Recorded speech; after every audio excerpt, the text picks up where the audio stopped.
You're going to introduce me so I can take them to dinner? Well, because I think that the youth of our country, and I'm going to take them to Subway. That's the most I'm going to do is a 12-inch hero each. On them. And I must tell you that this is what I love so much about these people walking through my door at my house and showing me these videos, is that when I heard the purity of their heart and that they've now made big names for themselves and everybody's seeing them, you do any analysis. Okay, so Andrew, bring my audience up to speed. Many of them heard about it, but they don't really know who ACORN is. Please walk us through this from the beginning. Who is ACORN? When did they start? Who funded them? It's the preeminent community organizing group in the country.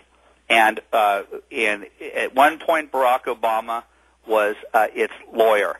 But this is what it's very important that we start to understand that community organizing is sort of the infrastructure of the left in this country. And it has a nice euphemism, but at the end of the day, it's like we learned last week, quite appropriately, that Van Jones was a community organizer, and his two primary things were taking advantage of the underclass, getting them to think that the white man was after them, and using Mumia Abu-Jamal conspiracy theories in order to manipulate black people to stay on the dole. And that's what these people do. And so you ask... Wait, hold on. He wasn't the only one who did it. What about Reverend Wright? He said that the government gave black people AIDS. Jackson, think about these people who prey upon the inner city. We're starting to see in these videos how it's done. You start to analyze ACORN, and you realize that they're not only being fed by major left-wing foundations like the Tide Foundations, they're being funded by major unions, but you're also finding out that the shakedown operations that they do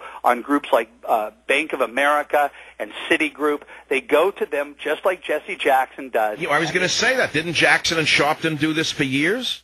That nobody in the mainstream media has been willing to connect the dots to show that this is how these people are kept subverted by the system. They're told that they're victims, and then they're taught how the system can be rigged to their benefit. And that's what's so extraordinary about it. So in other words, it's a racket. It's a protection racket like Al Capone ran. Al Capone criminal racket. They went down. I have a friend and an FBI informant who reported upon that his former left-wing pals were going to bomb the Republican National Convention. When he reported that to the FBI, those two guys went to federal prison. Wade Rathke, the guy who started this cockamamie group, was out there saying that he was a snitch and that these people should have died. Who started this? Wayne who? Wade Rathke, Rathke, and the man does not have the guts to go out there and put his white face on the television set. Wait, I never heard of that guy. Where is he today?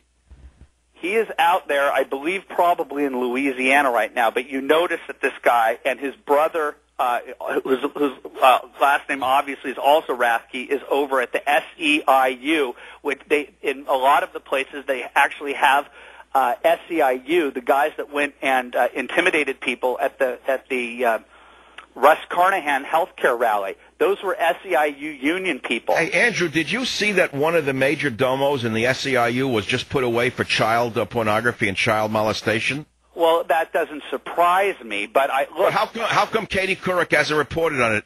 What if a major right-wing Republican had been found guilty of child pornography and child molestation? You think it would have made the NBC Evening News? No, well, we just proved this week. NBC, as far as I know, has not done a single report on this. It's the biggest story in the country. In 1 week, they've been defunded by the House, by the Senate.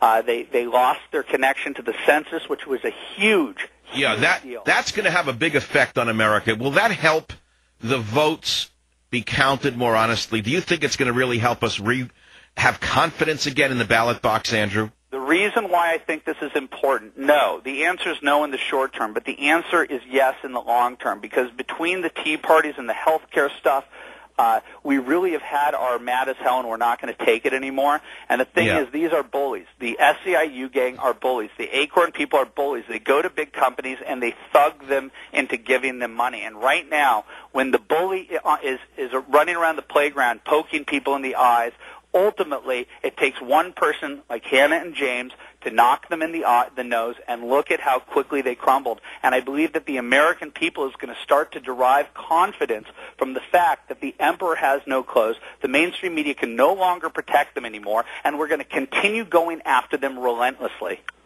Well, Andrew, let me say this before you leave the Savage Nation. First, I want to thank you for being the major mover behind releasing the story. You should get all the credit. I know you're not going to take it here on the show. Again, I want to thank you for that. The second thing is, if there's any way I can help in supporting these two people, when the time is right, let me know. I'll be glad to do that. Third, I want to take them to dinner when I'm in L.A. And fourth, Andrew, you're dealing with some of the most dangerous people in America today. And I have to tell you, Andrew, I know you're a true believer. I know you're a genuinely good man, but you have a young family, Andrew. You have to get security, Andrew. You're dealing with some of the worst people in America right now. Well, I don't want to address that. I'm taking that. All right, I shouldn't have brought it up, but Andrew, they're no good. These people don't play by the rules. They're not like you and I. They're not like you and I. These are bad people. You're dealing with people who are capable of anything. Look, I spent this summer in a program at the Claremont Institute learning about our founding fathers and our Constitution and what this country really means, and the revolutionary mindset that they had, and that they were willing to die for the cause of liberty. And if our generation can't get off of their butts to realize that we could lose liberty in our lifetime, the idea that we could lose America as we know it in our lifetime was preposterous. Not so Andrew, I don't want to go down this road with you, but that's my deepest fear, especially in light of Obama doing what he's just done. That is stabbing Poland and Czechoslovakia in the back, aligning himself with Russia. And wait, Andrew, he and Hillary Clinton are now trying to reinstall a communist stooge in Honduras who was thrown out by the people in the Supreme Court of that nation. I have an increasing fear that I'm going to wake up one day to the communist takeover of the world. We're going to basically have a sweep of everyone on the right. We're going to all disappear like in Argentina during the bad days, and they're going to have a worldwide communist takeover of the world, Andrew. I know it's paranoid, isn't it? I can only deal with the issue at hand, and I can promise you that ACORN, that there are more videos to come, and that your lies that you are pushing out there and that the mainstream media continues to perpetuate and doesn't hold you accountable for being liars, it's going to continue to come, and I also promise a blockbuster next week that's going to come from left field. That's about ACORN, of course. No, I didn't say that. Oh, something new from Andrew Breitbart.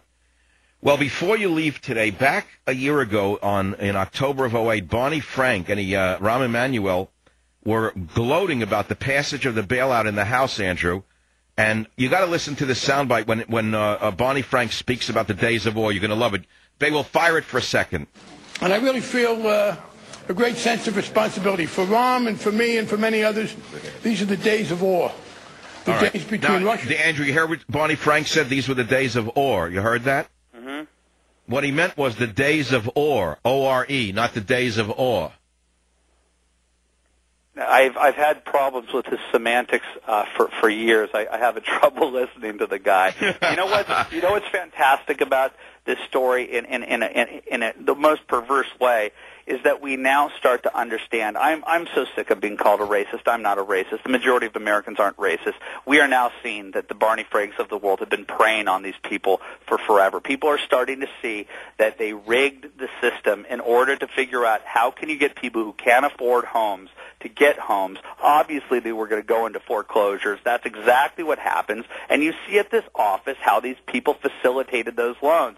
Don't worry. Don't report this. You can do this. You can do that. You can break the law. It doesn't matter, because at the end of the day, the people at ACORN, at the highest levels, at Wade Rathke and Saul Alinsky, were radicals that figured out the best way to revolutionize the system was to go right through the front door and start the revolution by destroying the country from within. They've been exposed, Michael. Andrew Breitbart, the Pulitzer of our time, thank you for being on the Savage Nation. Thank you, Michael.